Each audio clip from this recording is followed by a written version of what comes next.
అందరికీ నమస్కారం. నేను Swaroopa Potlapalli. Welcome to trending topic.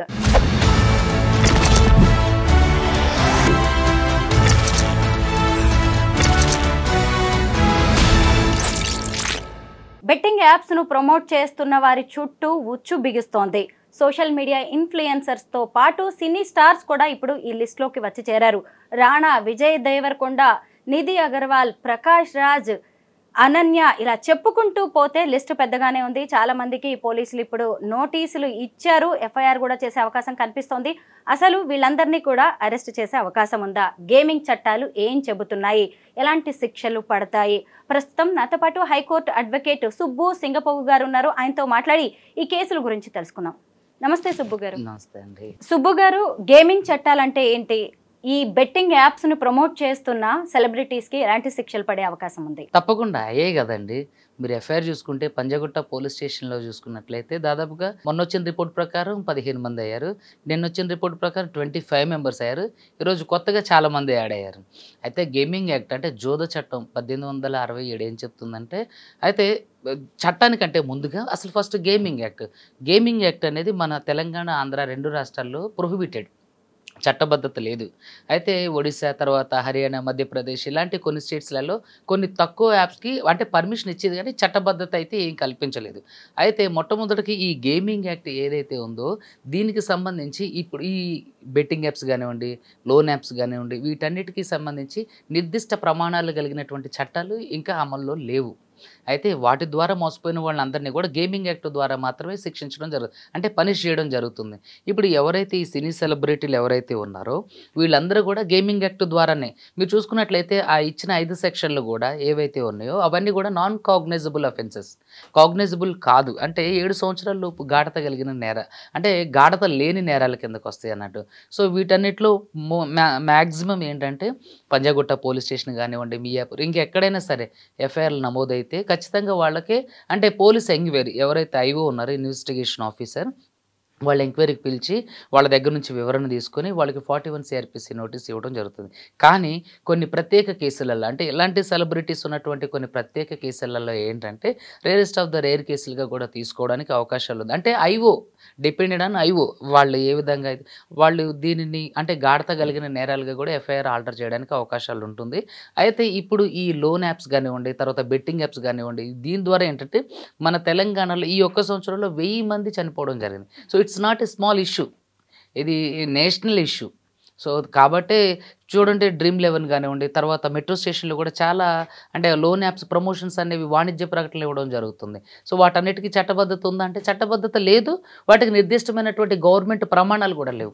అవన్నీ ఏంటంటే ఏవో అంటే కొంతమంది అండర్దండలు చూసుకొని అంటే పెద్ద అంటే రాజకీయ నాయకులు కొంతమంది స్టేట్ లెవెల్లో కానివ్వండి, లేకపోతే నేషనల్ లెవెల్లో కానివ్వండి, కొంతమంది రాజకీయ నాయకులు అండదండలు తీసుకొని పుట్టగొడుగులా పుట్టుకొచ్చే యాప్స్, వాటన్నిటి వెనకాల ఖచ్చితంగా రాజకీయ నాయకులు అస్సలు లేకుండా అవి ప్రాముఖ్యం పొందవు.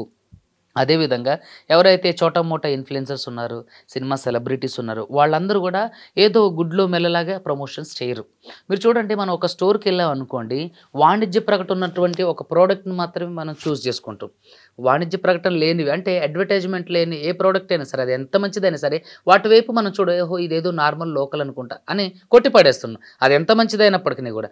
అంటే ఇక్కడ ఇంతమంది దాదాపుగా 1000 మంది చనిపోవడానికి, లక్షల మంది బెట్టింగ్ యాప్స్లో కోట్ల రూపాయలు పోగొట్టుకోవడానికి కారణం ఈ ఎవరైతే ఈ సెలబ్రిటీస్ ఉన్నారో, ఇన్ఫ్లుయెన్సర్స్ ఉన్నారో, ఈ వీళ్ళ ద్వారా మాత్రమే క్షేత్రస్థాయిలో నుంచి గ్రామ స్థాయి వరకు కూడా ఈ యాప్స్ అనేవి ప్రమోషన్ చేయడం ద్వారా మాత్రమే వెళ్ళాయి. సో చాలామంది లక్షల్లో పోగొట్టుకున్నారు. దాంతోపాటుగా ఏంటంటే కొత్త స్కామ్లు చూడండి, ఒక అన్నోన్ కాల్ నుంచి వీడియో కాల్లో వస్తుంటుంది. దాన్ని ఆన్సర్ చేసామనుకోండి, ఆపోజిట్లో ఎవరో ఒక ఫీమేల్ న్యూడ్గా తను కాల్ చేస్తూ రిమూవ్ యువర్ క్లాత్స్ అని అతనికి మెసేజ్ చేస్తుంటే, వాళ్ళు నిజంగా ఆవిడ అమ్మాయి అనుకొని వీళ్ళు కూడా న్యూడ్గా ఉండి వాళ్ళకి అంటే చాట్ చేయడం జరుగుతుంది. సో దాన్ని వెంటనే ఒక 10 సెకండ్స్ 15 సెకండ్స్ తర్వాత వాళ్ళు దాన్ని రికార్డ్ చేసి వాళ్ళు ఎవరైతే కాల్ చేస్తారో వాళ్ళకి పంపించి డబ్బులు గుంజడం కూడా లాంటి కార్యక్రమాలు కూడా జరుగుతున్నాయి. So not only loan apps, తర్వాత నాట్ ఓన్లీ బెట్టింగ్, రకరకాల క్రైమ్స్ ఇవన్నీ కూడా సైబర్ క్రైమ్ కిందకు వస్తుంటాయి అన్నట్టు. అయితే ఇవన్నీ ఏంటి అని చూస్తే ఆర్థిక అంటే ఫినాన్షియల్ స్కామ్ కిందకు వస్తుంటాయి. సో ఇవన్నీ ఎక్కడి నుంచి ఆపరేట్ జరుగుతున్నాయి, ఎవరు ఆపరేట్ చేస్తున్నారు అనే దానికి వస్తే జీరో. అంటే క్వెషన్ మార్క్ అన్నట్టు. ఎక్కడి నుంచి జరుగుతున్నాయి?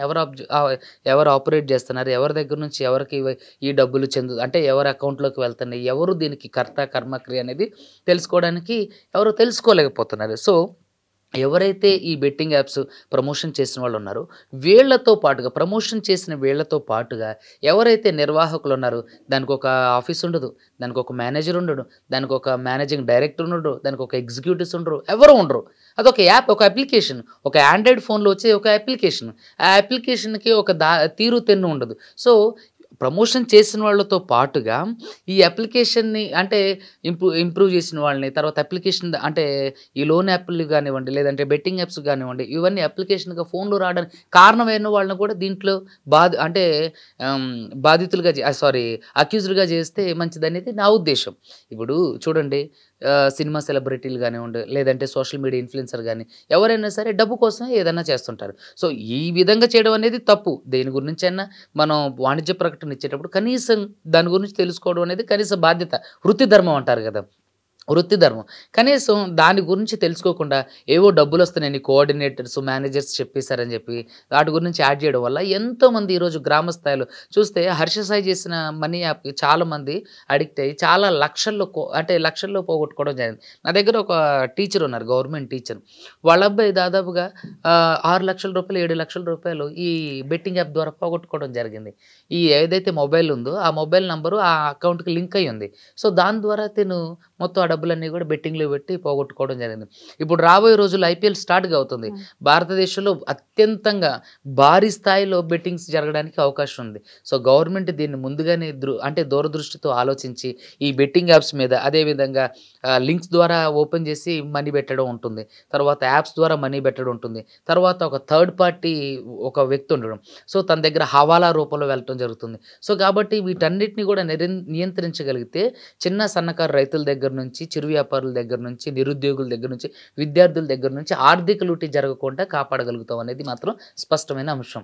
సో, ఇప్పుడు ఈ గేమింగ్ యాక్ట్ కింద వీళ్ళందరిని పనిష్ చేస్తున్నారు కాబట్టి, ఇవన్నీ నాన్ కాగ్నైజబుల్ అఫెన్సెస్ కాబట్టి దీంట్లో సాధారణంగా ఎంతమంది మీద ఎఫ్ఐఆర్ చేసినా సరే సాధారణ ఎంక్వైరీకి పిలిచి 41A CRPC నోటీస్ ఇచ్చి వాళ్ళ వివరణ తీసుకున్న తర్వాత మాత్రం అంటే వాళ్ళ దగ్గర నుంచి వివరణ తీసుకున్న తర్వాత మాత్రమే ఏదైనా యాక్షన్ తీసుకోవడానికి అవకాశం ఉంటుంది. సో, దీన్ని ఒక ప్రత్యేకమైన కేసుగా మనం చూడాల్సి ఉంటుంది. సో, దీంట్లో ఎంతోమంది 1000 మంది చనిపోవడం అంటే సాధారణమైన విషయం కాదు కాబట్టి వీళ్ళందరినీ కూడా చట్ట ప్రకారం శిక్షించడానికి దీంట్లో కాగ్నైజబుల్ అఫెన్సెస్ కూడా యాడ్ చేసి, అంటే ఒక వ్యక్తి డైరెక్ట్‌గాను, ఇండైరెక్ట్‌గాను వ్యక్తికి అంటే చాలామంది చావుకు కారణమవుతున్నారు కాబట్టి వీళ్ళ మీద కూడా హత్యా నేరాలు మోపి వీళ్ళని జైలుకి పంపించినట్లయితే రానున్న రోజుల్లో ఇంకొకళ్ళు ఇలాంటి అంటే దుస్సాహసం చేయడానికి సంకోచిస్తారనేది ఒక అడ్వకేట్‌గా నా అభిప్రాయం. సామాన్యులైన సెలబ్రిటీస్ అయినా ఎవరైనా సరే చట్టానికి అతీతులు కాదు. వాళ్ళు చేసిన నేరాన్ని బట్టే శిక్ష తీవ్రత కూడా ఉంటుంది. సుబ్బు గారు, ఇప్పుడు పోలీసులు ఈ కేసులో స్పీడ్ అయితే పెంచారు. ముఖ్యంగా అసలు ఈ బెట్టింగ్ యాప్స్ వాడి ఎంతమంది నష్టపోయారు, ఎంతమంది ఆత్మహత్యలు చేసుకున్నారనే దాని మీద అయితే ఫోకస్ చేశారు. ఇప్పటికీ 15 మంది ఇలా ఆత్మహత్య చేస్తున్నట్టుగా కేసులు కూడా బుక్ అయ్యాయి.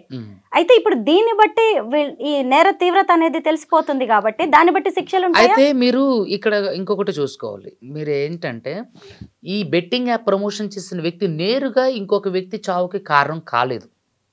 తిను ఒక యాప్‌ని ప్రమోషన్ చేయడం ద్వారా మాత్రమే ఈ వ్యక్తి చనిపోవడం అంటే ఇన్‌ఫ్లుయెన్స్ అయ్యి చనిపోవడానికి కారణం అవుతుంది. సో, ఇండైరెక్ట్‌గానైనా సరే, డైరెక్ట్‌గానైనా సరే నేను అదే అంటున్నా. దీన్ని ఒక మానవతా కోణంతో తీసుకొని ఖచ్చితంగా దీన్ని ఒక మానవతా కోణంతో తీసుకొని ఎవరైతే బెట్టింగ్ యాప్స్ ప్రమోషన్ చేసిన వాళ్ళ మీద హత్య నేరాలు కూడా, ఏందంటే వీళ్ళు ఇండైరెక్ట్‌గా వాళ్ళ చావుకు కారణమయ్యారు.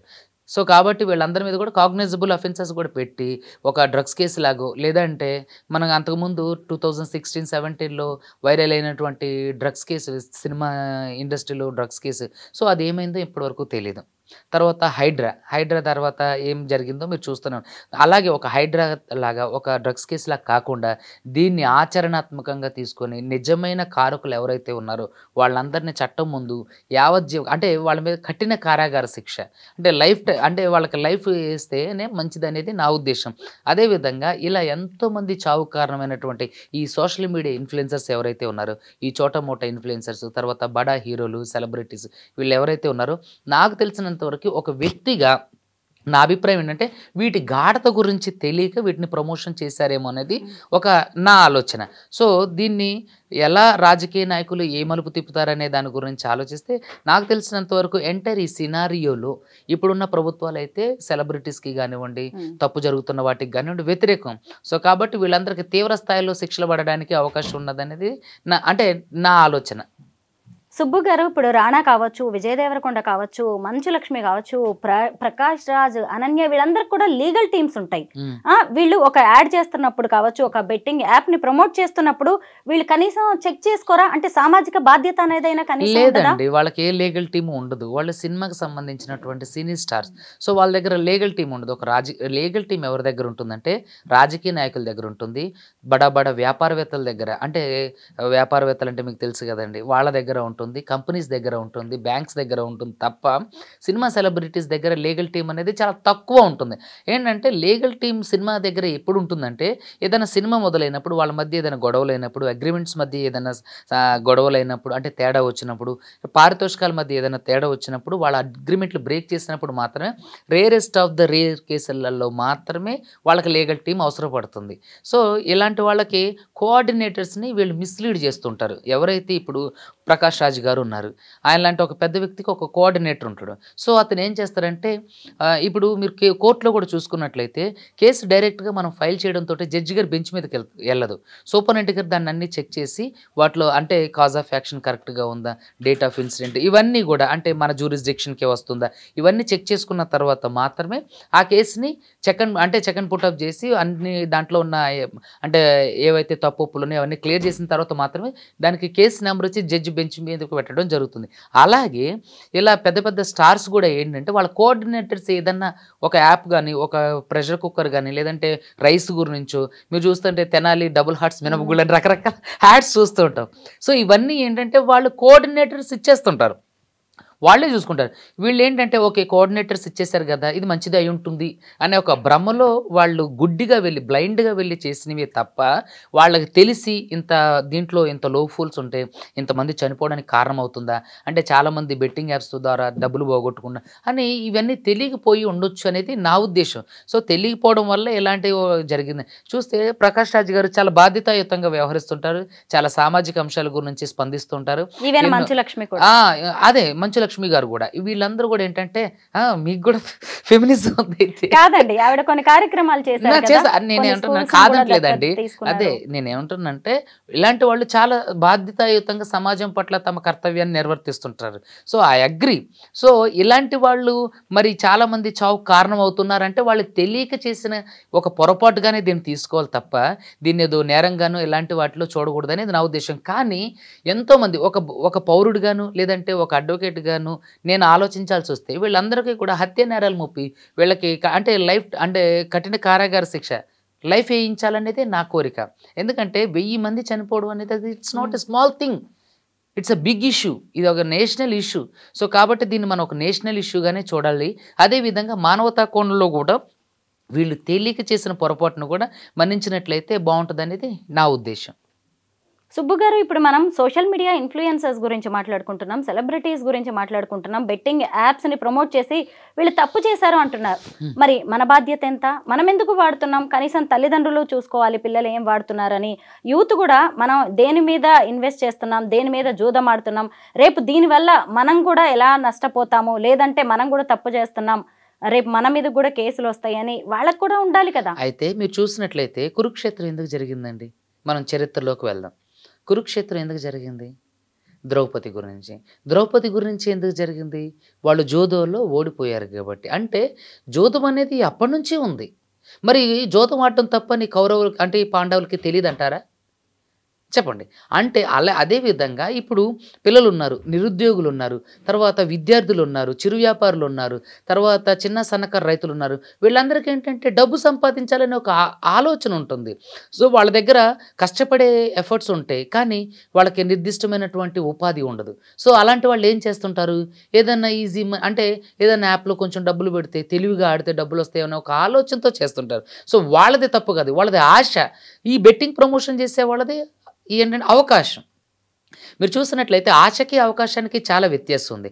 ఆశ అంటే ఈరోజు ఏదైనా కొంచెం డబ్బులు వస్తే నా కుటుంబాన్ని పోషించుకోవచ్చు, కొంచెం నా ఆర్థిక అవసరాలకి పనికొస్తాయని చేసేది వేరు.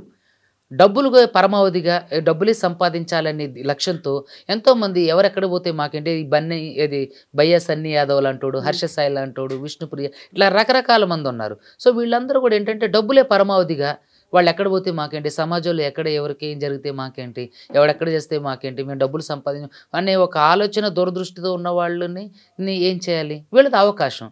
సో ఆశకి అవకాశానికి చాలా డిఫరెన్స్ ఉంది.